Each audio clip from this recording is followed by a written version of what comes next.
Muy buenas tardes, compañeros y compañeras de esa promoción municipalista 74, compañeros, profesores, profesoras, docentes de la institución Colegio San José de Cúcuta, a mis alumnos del colegio, a mis exalumnos del colegio, a mis alumnos de la Escuela Dominical Cristiana, a mis hermanos en Cristo, mis hermanos de la fe, amigos pastores, a compañeros, a conocidos, a vecinos, reciban todos un cordial y afectuoso saludo a la distancia siempre en Cristo Jesús, nuestro amado Salvador. Amén. Hoy estoy aquí porque es que el Señor coloca en vosotros, dice la palabra de Dios por ahí en Filipenses 2:11, 2:13, que coloca el querer como el hacer por su buena voluntad. Amén. Y además, cuando el Señor lo ha rescatado a uno de esa vida miserable, pecaminosa, de inmundicia, pues solamente uno vive es eternamente agradecido, porque es que yo tengo las vivencias. A mí no fue que me contaron, yo tengo mis propias evidencias, vivencias, es decir, aquella relación con mi Padre Celestial, y por lo tanto tengo la autoridad para decir que el Señor ha sido muy bueno conmigo. Amén. Y por lo tanto lo hago pues agradecido, repito, para que otra persona pueda llegar a los pies de Cristo también. Aquella persona que la está pasando mal, que lleva terribles momentos de escasez, de pobreza, de ruina, de enfermedad, de soledad, de drogadicción, de homosexualismo, lesbianismo, prostitución, de sicariato, de todo lo que puede haber en los bajos mundos. Amén. El imperio aquel que tiene Satanás, porque Satanás vino a robar, a matar y a destruir. Así que si me lavaron el cerebro a mí, obvio, me lavaron el cerebro, el corazón, la mente, me hicieron una reginería espiritual, y por eso dice la palabra que el que está en Cristo, nueva criatura es. Las cosas viejas pasaron y aquí todas son hechas nuevas.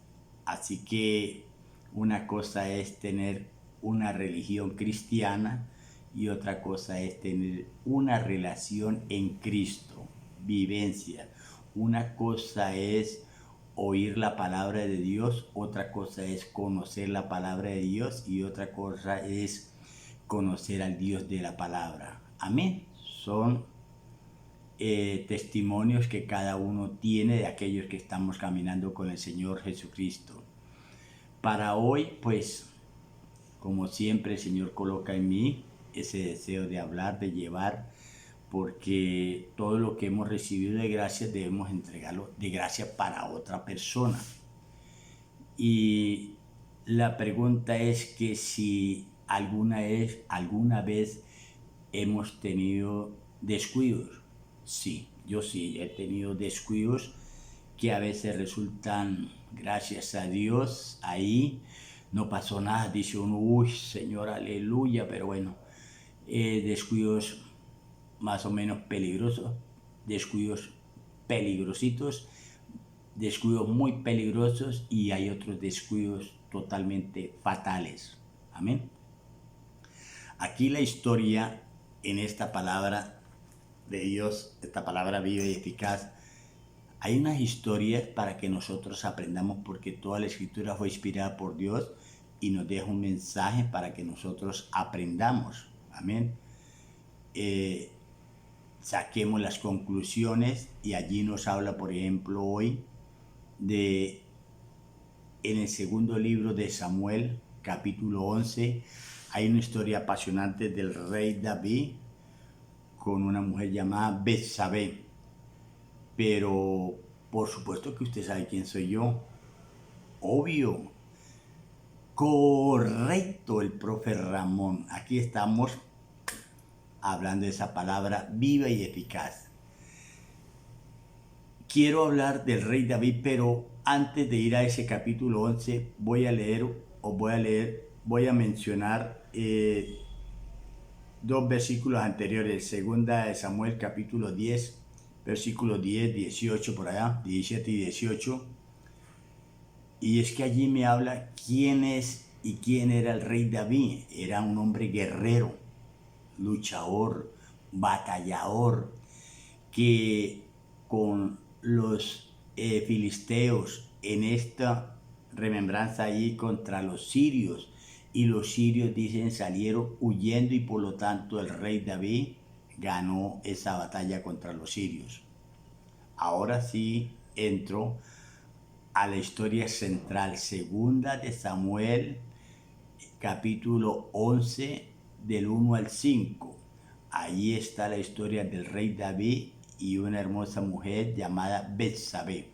La historia dice que una mañana se paró el rey David y ya las tropas de Joab, el jefe militar del rey David, habían salido a pelear, a dar la guerra, pero el rey David quedó en casa, quedó en su palacio, reposado, tranquilo, en ese confort, en ese relax, y no salió a pelear.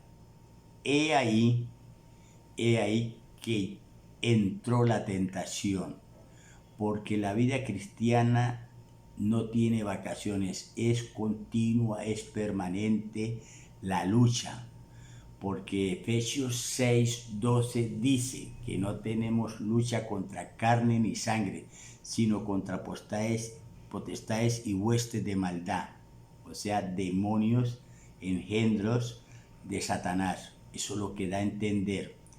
Por eso caminar cristiano es una lucha sin cuartel, todos los días. Y lo que me muestra la palabra es que el rey David no salió a luchar, se quedó en Jerusalén. Y estando una mañana allá, en su terrado, en su techo allá del palacio, observó desde allá que una bella mujer se estaba bañando desnuda, y de una vez mandó a preguntar por ella, que cómo se llamaba, y le dijeron Betsabé, y esa es la mujer de Urías el Eteo, aquel soldado que pelea aquí, que pertenece a la guardia del rey. Sin embargo, el rey David la mandó a llamar, la cortejó, la recibió muy bien, y dice que tuvieron relaciones sexuales. El tiempo pasó hasta que ella le dijo que había quedado encinta, que iba a tener un niño. Entonces esa tentación empezó a tomar posesión, el pecado tomó poder, y la mente del rey David empezó a cranear cómo iba a ser para quitarse de encima al esposo, a Urías el Eteo. Entonces le llamó al comandante de las fuerzas militares, Joab, y le dijo, hágame el favor y me lo coloca allá ahí, porque el tipo le ha dicho que vaya a la casa y él siempre es cuidando el palacio, cuidándonos. Entonces llévemelo a la guerra, póngalo en primera fila para que le dé muerte. Amén, así de sencillo. Mire que cometió adulterio, fornicación, etcétera, como lo que quiera llamar, y ahora asesinato. Terrible.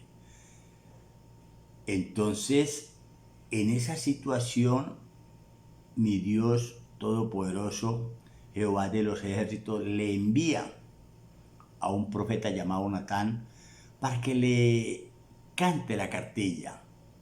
Y Natán, el profeta, le comienza a decir por allá en el segundo libro de Samuel, capítulo 2, el siguiente, del 1 al 5, le comienza a decir, David, mire, pasa esto. Había una vez un hombre muy rico que tenía muchas ovejas, y había un hombre pobre que solamente tenía una sola oveja, y el hombre rico se fijó en la oveja que tenía el hombre pobre y se la robó y la mandó a matar.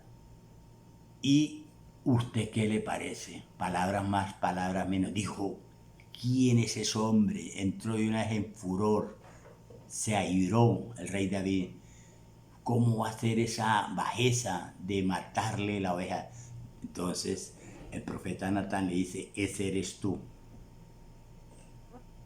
porque has pecado, porque has tenido en poco la palabra de Dios, porque no ha tenido en cuenta todo lo que Dios le ha dado. Esa bajeza, pero tranquilo, que Dios no lo va a quitar del reinado ni va a morir. Pero van a haber circunstancias, como lo dice allá en 2 de Samuel capítulo 12 todavía, pero en el versículo 9, 10 y 11, por ahí 12, es interesante que lo lean. Le dice palabras más, palabras menos, le dice pero en su casa, en su familia, se va a levantar la espada, el conflicto, las peleas, las situaciones difíciles, peligrosas, complejas, va a venir de todo. Y lo que usted hizo en secreto, lo van a hacer en público. Y se cumplió al pie de la letra. Primero empieza que el hijo de Betsabé, el rey David, se pone enfermo de muerte y murió. O sea, se le murió el hijo. Luego empieza a decir la historia que un hijo del rey David llamado Amnón tuvo relaciones y violó a su propia hermana llamada Tamar. Al fin y al cabo hermana media, pero hermana. Entonces el otro hermano, Absalón, se dio cuenta y craneó y mató a su hermano llamado Amnón. Mire todo lo que le ha venido. Todo se lo dijo el profeta Natán. Y Absalón se sublevó y tomó el poder, o sea, le dio golpe de estado, digámosle así, a su propio padre del reinado. En el segundo libro de Samuel, capítulo más adelante 16, del 21 en adelante, un hombre llamado Alitofel le aconseja a Absalón que tome las concubinas de su padre y tenga relaciones sexuales allá en el techo, en el terrado, a plena luz del día. Y así ocurrió como se lo dijo el profeta Natán. Tremendo, tremendo. Es decir, que mi Dios le sacó el pecado a la luz pública para que todos se enteraran. Eso me recuerda en Mateo 6:6 cuando dice que cuando entre a su aposento cierre la puerta y cuando usted ore en secreto, tu Padre que está en los cielos te recompensará en público. Aquí hay una gran lección. Si pecamos en secreto, en público se va a saber, tarde que temprano. Pero si oramos en secreto, vamos a ser recompensados en público. Amén. ¿Qué nos muestra eso? Que la vida cristiana no tiene vacaciones. Esto es continuo, esto es permanente. ¿Y qué nos aconseja la palabra? Pues colocarnos la armadura de Dios, Efesios 6 en adelante, 6:10. ¿Ya? La espada, el escudo de la fe, la coraza de justicia, el yelmo de salvación, las sandalias, etcétera, todo continuo. ¿Por qué? Porque estamos en una lucha constante, permanente. Y eso recuerda también que debemos dar vueltas, sacudirnos, porque la vida cristiana es dinámica. No es estática, es dinámica, es de movimiento, es de renovarnos cada día en el espíritu de vuestra mente, en el espíritu de vuestro entendimiento, todos los días sacudirnos, etc. En Josué 6:4 me fascina cuando allá dice que 7 sacerdotes con 7 bocinas en el séptimo día le harán 7 vueltas al muro de Jericó para que fuera derribado. Es decir, que tenemos que movernos para derribar muros de pobreza, muros de pecado, muros de maldad, muros de injusticia, muros de odio, de rencor, de problemas, de crisis. Hay que derribar esos muros renovándonos cada día, dando ese batallar continuo. El batallar cristiano es todos los días. Y también traigo a la memoria cuando el profeta le dijo a Naamán, por ahí en Segunda de Reyes 5:14, que se zambullera 7 veces en el río de Jordán y sería limpio de la lepra. Y efectivamente así ocurrió y la piel le quedó como la piel de un niño. Tenemos que zambullirnos, tenemos que siempre estar en esa renovación continua, permanente, retroalimentándonos. No importa que vengan las aflicciones, podemos estar afligidos pero no angustiados, podemos estar en apuros pero no desesperados, podemos estar siendo perseguidos pero nunca vamos a estar desamparados. Podemos ser derribados pero no destruidos, porque siempre está con nosotros nuestro amado Salvador Jesucristo, porque Él ha prometido no dejarnos. Él dice: yo estaré contigo donde quieras que tú vayas, estaré contigo, no te dejaré ni te abandonaré, porque con Cristo siempre somos más que vencedores. Mucho cuidado con esos descuidos que pueden resultar ser muy peligrosos. Así que en Cristo Jesús hay poder, en la sangre de Jesús. Amén, amén.